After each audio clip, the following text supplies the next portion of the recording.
Okay, let's get into this story about immigration, everybody. And I'm just going to go right into it. No theme or anything like that. This is picking up a number of stories that we discussed in the past, but I want to give you this to round off the show. This man has been identified. New development in the ICE committed murder of a man in Maine. Here it is, drop site.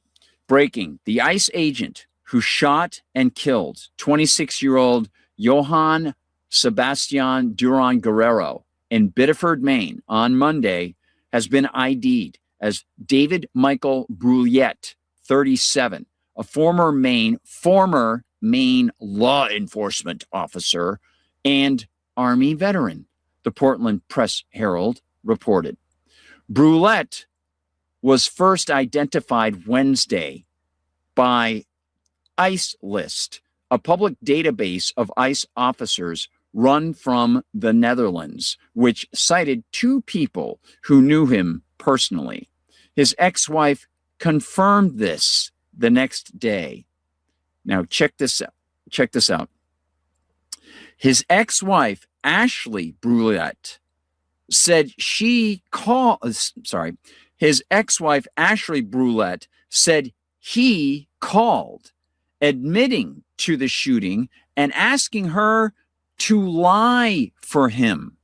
She said she reviewed footage of the scene and she disputes his account, saying, quote, "Nowhere in there does it show that this man charged at you with a car," end quote. Now, again, the argument was that it was so-called self-defense. That is highly contextual, even if it's true that he was shooting because he thought he was going to get run down. Because the context shows us that he was the invader in the first place. So he has no claim on self-defense. The larger context negates any claim on self-defense. The context of them invading the state, the context of them getting the guns, armor, and salary off of you through coercion and extortion. There is no claim to self-defense. Ashley Brulette also said that her ex-husband was abusive during their relationship and that she had previously reported concerns about his mental health to his military superiors. DHS has refused to identify him.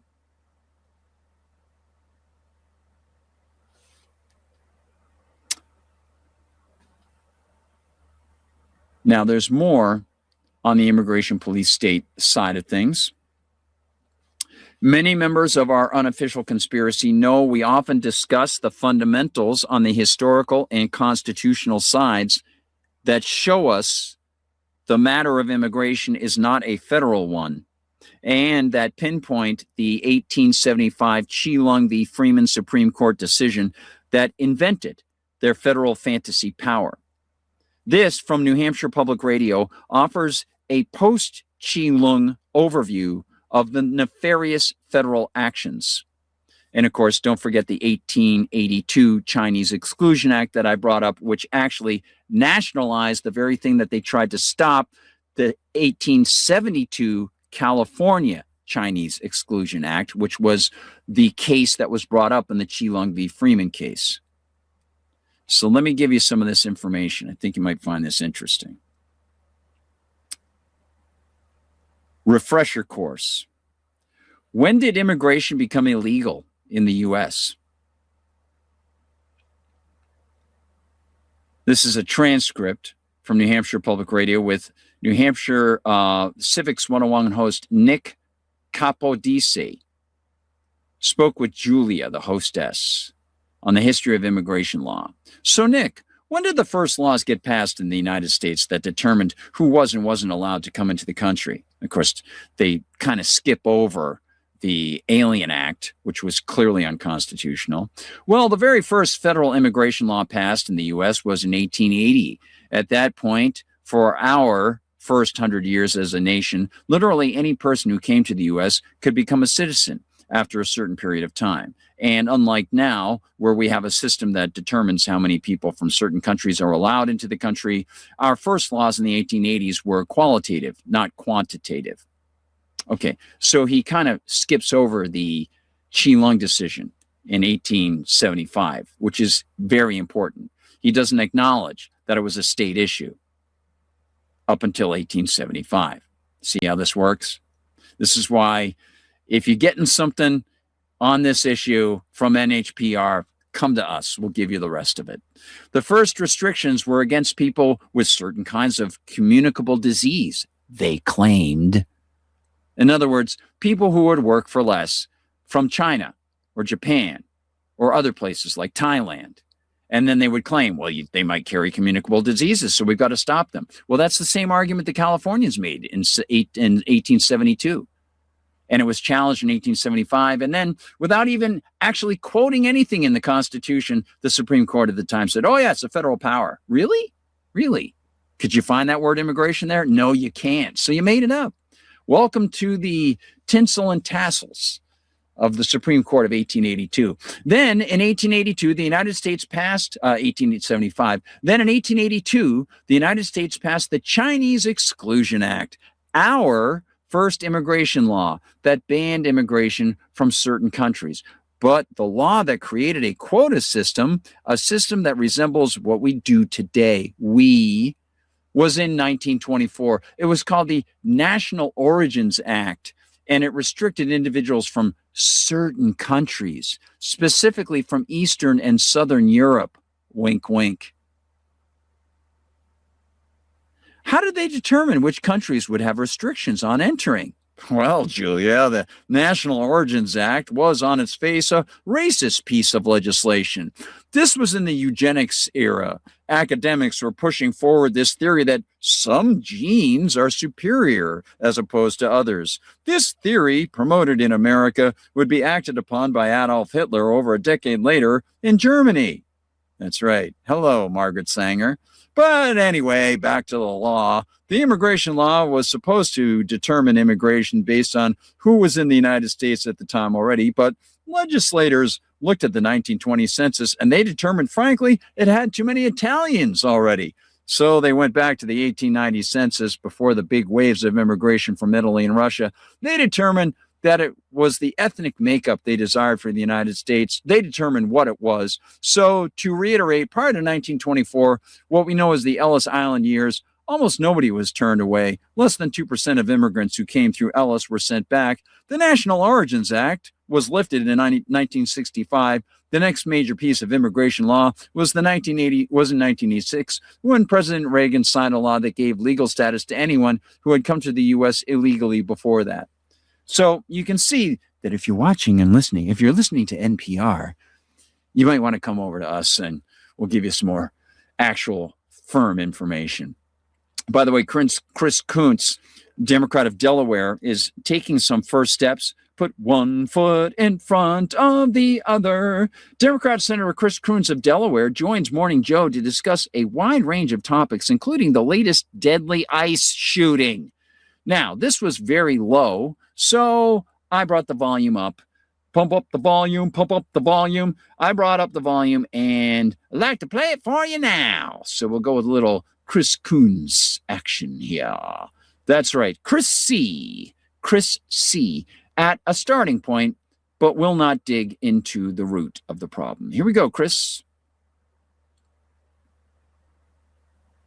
For months, Democrats tried to get Republicans here in the Senate to make a few simple policy changes to make sure that ICE and CBP were wearing body cameras, were wearing identification so you can know who they are. We're not wearing masks. We're driving vehicles that were marked, and we're accountable in officer use of force instances.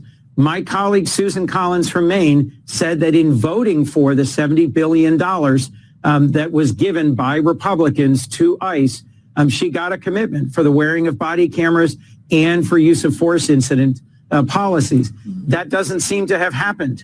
And these two more recent tragedies of the 4 killings that have happened in broad daylight on our streets are things that Republicans must be accountable for fixing. This is just wrong. And for me in particular, seeing that account, hearing the account of Sebastian's widow, and young child, 3-year-old, wailing by the side of the car after he had been shot point blank, is just heartbreaking. And all of us need to step up and do a better job of holding to account those who we give the power of life and death in law enforcement. Okay, so let's hinge off of that. We give the power of life and death. See the problem, right? I think you probably do. Obviously, he's mixing a lot of party politics in there. Elections are coming up. He's trying to, just like we always hear about the Democrats, trying to make it look like he really, really cares. If he actually cared, then he would look at his oath of office. It's very clear. Anybody who is an honest person and looks at the Constitution will admit immigration is not a federal issue. This $70 billion that they gave to the DHS for ICE on the stipulation that they'd wear cameras. Oh, how wonderful. That's great. So you can still breach the Constitution, invade states like Maine that tell you don't come in here. You can still claim to police immigration, even though that's not part of your Constitution, and bundle up nearly $100 billion for the invading pirates. And yet somehow some little niggly thing in there might bother you. Well, this guy got killed on the roads. Why? Why did he get killed? Well, they didn't have body cameras. See, no. What was the source of the problem? There have been a lot of other people killed, and there were body cameras on some of those guys, and they still got killed. How queer, how totally queer. Maybe they shouldn't be there. Maybe at the outset, the foundational problem arises in the assumption of we give the power of life and death over other people. How about that? Because you're assuming the power of life and death over me if I don't pay your friggin' salary. If I want to ask to be left the heck alone. How about that? Is that easy? That's pretty simple. Then you've got your little constitutional game, and you don't even play by those rules. Would anybody sit down in a card game with these people, or would you be checking their cuffs and their jackets every 2 seconds? Because they cheat, they lie. And as Chris Coons does, well, it's nice you're feeling bad about somebody getting shot. Maybe you might want to look at the corrupt predicate that put those guys there in the first place and not talk about little decorations like cameras. Maybe you might want to talk about the guns and the lead that shot at people through the windshield. And of course, they shouldn't hire people who are unbalanced. Maybe that guy's background. How about this? How about you don't decide for me that I got to pay for anybody's salary?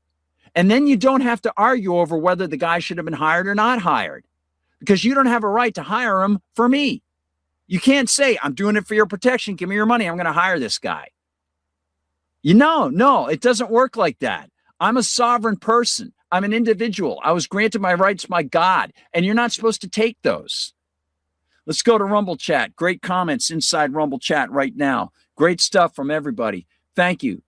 Let's see. We've got this. The ICE case is a perfect example, says Jason Barker, of creating a problem to implement a solution. The federal government lured people here and paid for it. Proven. And now implementing a police state to deal with said problem. Yep. And during all this game, contractors who sell equipment are rolling in dough. Absolutely. Just like the warehouse owners, the people who sell this equipment, all this armor, all this stuff, there's a massive industry for it. Absolutely right.